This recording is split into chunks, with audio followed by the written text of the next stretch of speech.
К 105-летию со дня рождения Федора Александровича Абрамова в библиотеке номер 10 состоялась музыкальная литературная программа, посвященная юбилейной дате северного писателя.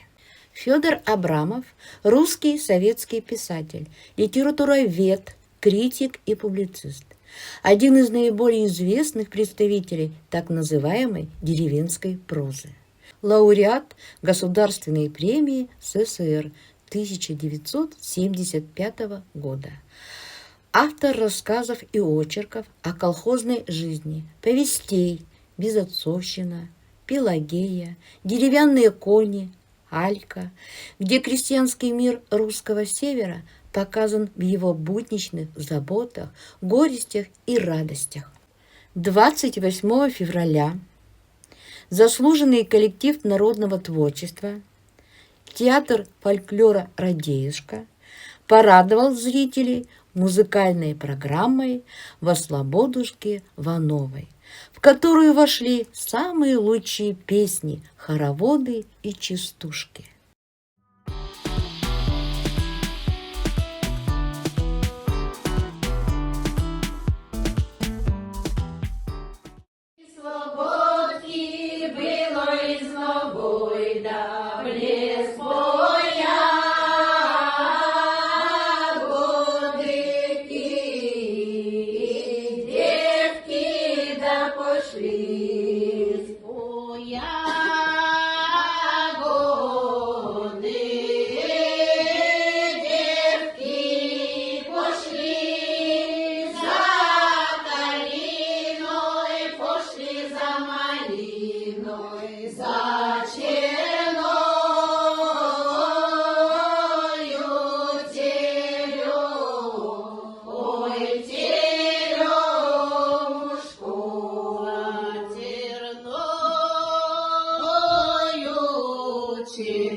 Задушевная подружка, я собой ядреная, он без веры не завяну, не трава зеленая, не дорогой стороной до сведра не сушатами, ой, лёли, лёли, до сведра не сушатами, сведра не сушатами, до сновы не дубовыми, ой, лёли, лёли, до сновы не дубовыми.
Счастье